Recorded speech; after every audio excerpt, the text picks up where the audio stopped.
Good day, everyone. My name is Denise Andrea D. Campano, and today we are going to tackle the contemporary conceptions of Jewish education, a philosophical analysis.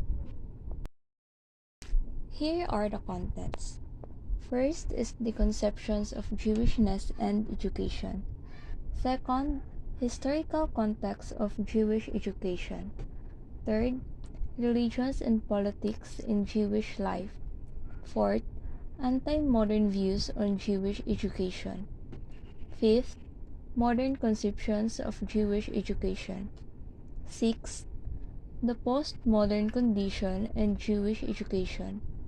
7. The conclusion. Conceptions of Jewishness and education. Jewishness is a complex identity encompassing religious, national, cultural, and ethnic dimensions. Throughout history, Jewish identity has been shaped by different interpretations that balance these elements. Contemporary conceptions of Jewishness can be broadly categorized into three perspectives: anti-modern, modern, and postmodern. Each approach differs in how it understands the relationship between religion and politics, influencing education, curriculum, and authority structures. The conceptions of Jewishness and education highlight the diverse ways Jewish identity has been understood and how these perspectives influence educational practices. Jewishness is a multifaceted identity encompassing religious, cultural, national, and ethnic elements. Over time, three primary perspectives have emerged: the anti-modern perspective, modern perspective, and postmodern perspective. Historical context of Jewish education. Jewish education has its roots in biblical traditions, where parents were responsible for transmitting Israelite narratives and customs. Early schools were established by priests and prophets, evolving into more formalized learning institutions. Following the destruction of the Second Temple in 70 CE, Jewish education shifted from sacrificial worship to text-based learning. The Hebrew Bible, or known as Mikra, was canonized, and the oral Torah, later written down as the Mishnah and expanded into the Talmud, became the foundation of Jewish law and scholarship. Jewish education began with parents transmitting Israelite traditions and evolved as priests and prophets established schools. After the Second Temple's destruction, learning shifted from worship to text, leading to the canonization of the Hebrew Bible, Mikra, and the documentation of the oral Torah and the Mishnah and Talmud, forming the foundation of Jewish law and scholarship. In the 1st century CE, high priest Yehoshua ben Gamla institutionalized Jewish schooling, ensuring that every village had teachers. The traditional curriculum was structured around Mikra, the scripture, at age 5, Mishnah, oral law at 10, mitzvot, the commandments at 13, and Talmud, advanced study at 15. Over time, different Jewish movements have emphasized these elements in distinct ways, shaping various models of Jewish education. An example of the intertwining of religion and politics in Jewish identity is the leadership of King Solomon. As both a political ruler and a religious figure, he constructed the first temple in Jerusalem, establishing a central place for worship while also solidifying his authority as king. This demonstrated how governance and religious practices were deeply connected in ancient Israel.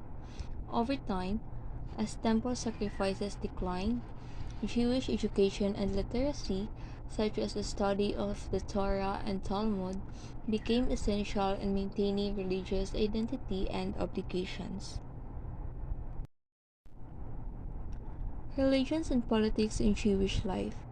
A. Historical foundations. Jewish identity has historically been shaped by both religious and political elements.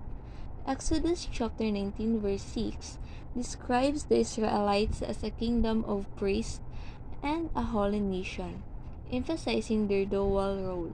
In ancient Israel, governance and worship were intertwined, with religious and political leaders, prophets, priests, kings, and judges guiding the community. Over time, as study replaced sacrificial worship, literacy and education became essential for understanding religious obligations. B. Jewish identity in the diaspora. Following the destruction of the Second Temple, Jewish communities in the diaspora maintained the link between politics and religion. They lived under Christian and Muslim rule, often governed by their own rabbinic and lay leaders. This arrangement preserved Jewish unity until the 19th century, when Enlightenment and Emancipation disrupted traditional structures. Enlightenment taught challenged religious authority, emphasizing reason over divine law, while Emancipation granted Jews citizenship and secular nation states, allowing individuals to define their own Jewish identity. After the Second Temple's destruction in 70 CE, Jewish communities in the diaspora preserved the connection between religion and politics by governing themselves under rabbinic and lay leaders while living under Christian and Muslim rule. This autonomy maintained Jewish unity until the 19th century, when the Enlightenment and Emancipation reshaped Jewish identity. The Enlightenment emphasized reason over religious authority, while emancipation granted citizenship in secular states, allowing Jews to define their identity beyond traditional structures. For example, in 19th century France, Jews gained full citizenship under Napoleon's reforms, integrating into secular society. While some embraced modernity, others sought to maintain traditional religious autonomy, leading to divisions between Orthodox and Reform Judaism. Here are the three perspectives of Jewish education. First is the anti-modern views on Jewish education. Ultra-Orthodoxy is a branch of Judaism that rejects modernity and views sacred texts as the absolute truth.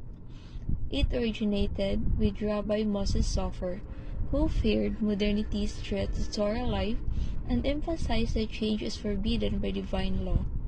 This movement stresses strict adherence to rabbinic interpretations of Jewish law, isolating its followers from non-Jews and less observant Jews. Education in ultra-Orthodox schools is hierarchical but uses a peer study method called Havrota. Men focus on Jewish law, while women have limited religious roles. Ultra-Orthodoxy rejects Zionism, believing that only God can return Jews to the land of Israel, which will happen with the Messiah's arrival. Though it started among Ashkenazi Jews, it has influenced Mizrahi Jews, who typically support Zionism. Ultra-Orthodox communities are active in Israelites politics and receive state funding while maintaining their distinct traditions. Ultra-Orthodoxy is a branch of Judaism that rejects modernity and upholds sacred texts as absolute truth, founded by Rabbi Moses Sofer. It opposes change, emphasizing strict adherence to rabbinic law and separation from secular society. Education is hierarchical, with men studying Jewish law through the Havrota or the peer study method, while women have limited religious roles. Ultra-Orthodoxy also rejects Zionism, believing that only God can restore Jews to Israel with the Messiah's arrival. Though originally an Ashkenazi movement, it has influenced some Mizrahi Jews, despite their general support for Zionism. Ultra-Orthodox groups remain active in Israeli politics and receive state funding while preserving their distinct traditions. For example, in Jerusalem's Mea Shearim neighborhood, an ultra-Orthodox community follow a strict religious lifestyle, limiting exposure to secular culture and modern technology. Their schools focus on Torah and Talmud study, with minimal secular subjects. Many reject Israeli nationalism, refusing to serve the Israeli Defense Forces or the IDF, as they believe only God's will should determine Jewish sovereignty. Second is the modern conceptions of Jewish education. Jewish education today is split into two main approaches: religious liberalism and Zionism. Religious liberalism, such as Reform and Liberal Judaism, promotes individual autonomy, blending Jewish tradition with modernity. It embraces modernity as compatible with Jewish identity. Modern Orthodoxy, founded by Samson Raphael Hirsch, emphasizes strict observance of Jewish law while integrating into modern society. Zionism rejects emancipation politics, advocating for a Jewish nation-state to ensure Jewish survival and cultural preservation. Jewish education today follows two primary approaches: religious liberalism and Zionism, each shaping Jewish identity and learning differently. For example, in religious liberalism, a Reformed Jewish school in the U.S. may teach Torah alongside subjects like philosophy, science, and ethics, encouraging critical thinking and inclusivity. While, on the other hand, the example of Zionism in Jewish education is that in Israel, Zionist schools emphasize Jewish history, Israeli statehood, and military service as key aspects of Jewish identity. In essence, Jewish education today varies between liberal approaches that embrace modernity and Zionist frameworks that prioritize Jewish nationalism and cultural preservation. In modern conceptions of Jewish education, there are three educational approaches have emerged. First is the liberal. This integrates secular and Jewish studies, aligning with modern science and democracy. Second is balance. This strikes a balance between secular and Jewish studies, acknowledging tensions. And third is the traditional. This prioritizes Jewish studies over secular education, accepting secular learning only when it doesn't conflict with faith. Here are the examples of educational approaches. First is the liberal approach. A Reformed Jewish school in the U.S. teaches Jewish history, ethics, and traditions alongside science, literature, and civic engagement, promoting inclusivity and modern democratic values. In balanced approach, a modern Orthodox school in New York offers Torah and Talmud studies alongside math, science, and history, ensuring students engage with secular subjects while maintaining religious observance.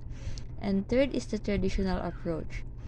A Haredi, or the ultra-Orthodox yeshiva in Jerusalem, focuses on Torah and Talmud, allowing minimal secular subjects like math or English, but only when they do not contradict Jewish law.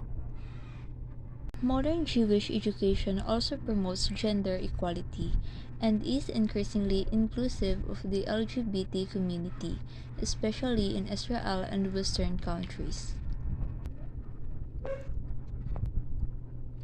Modern Jewish education has evolved to embrace gender equality and LGBTQ+ inclusion, particularly in Israel and Western countries.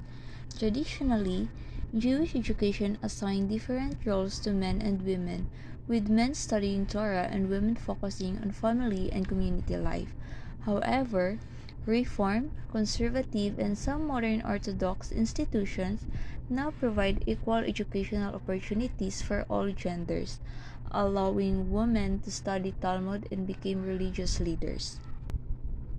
LGBTQ plus inclusion has also grown, with many Jewish schools and organizations welcoming diverse identities, promoting LGBTQ plus rights, and incorporating discussions on gender and sexuality within a Jewish ethical framework. Like, for example, in Israel, some modern Orthodox schools now allow women to study Talmud, a practice once restricted to men. In Reform Jewish schools in the US, LGBTQ students are openly accepted, and curricula include discussions on gender identity and inclusivity from a Jewish perspectives. Lastly is the postmodern condition in Jewish education. Postmodernism critiques how power influences knowledge, societal norms, and interpretations. It challenges grand narratives such as Marxism, suggesting that all human endeavors are shaped by power dynamics. In Jewish education, postmodernism critiques both ultra orthodox and liberal approaches. The ultra-Orthodox focus on rigid rituals limits interpretation, while liberal Jewish thought is influenced by power and colonial legacies. Postmodernism views both as false ideologies that perpetuate power imbalances. Zionism is criticized as a hegemonic narrative that oversimplifies Jewish history. Some argue it has exacerbated anti-Semitism and weakened traditional Jewish values. Philosophers like Buber, Rosenweig, Levinas, and Arendt emphasize ethical responsibility over power and critique nationalism.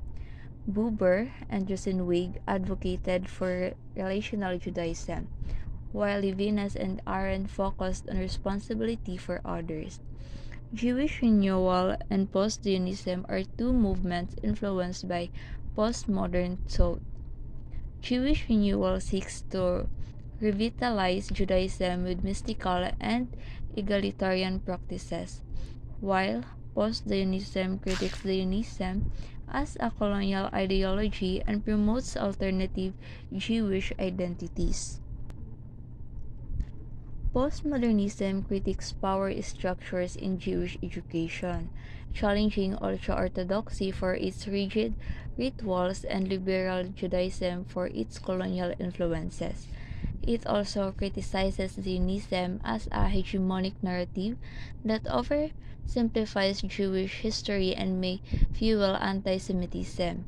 Philosophers like Buber, Rosenweig, Levinas, and Arendt emphasize ethics over power, promoting relational Judaism and responsibility for others. Two postmodern movements have emerged: the Jewish renewal, which blends mysticism and egalitarianism, and post-Zionism, which questions Zionism as a colonial ideology and promotes alternative Jewish identities beyond nationalism. Like, for example, a Jewish renewal synagogue may integrate Kabbalistic meditation and gender-inclusive rituals, while post-Zionist scholars in Israel advocate for cultural Jewish identity over nationalism. In conclusion, Jewish education today engages tradition with modern life, shaping diverse identities, religious, cultural, or political. Whether preserving or transforming tradition, all perspectives are influenced by modernity. A pedagogy of difference fosters critical reflection by integrating Jewish thought with contemporary ideas. Even resistant views unconsciously adopt. Ultimately, Jewish education must bridge perspectives and promote intercultural dialogue for a more inclusive future. Modern Jewish education balances tradition and modernity, shaping religious, cultural, and political identities. A pedagogy of difference encourages critical reflection by integrating Jewish and contemporary ideas. Even resistant views unconsciously evolve over time. Ultimately, Jewish education must bridge perspectives and foster intercultural dialogue for a more inclusive future. Like, for example, a modern Orthodox school in the US integrates traditional Jewish studies with secular subjects like philosophy and ethics, encouraging students to critically engage with both religious and contemporary ideas. Similarly, a Jewish cultural center in Europe may host interfaith dialogues and discussions on Jewish identity in modern society, promoting intercultural understanding and inclusivity.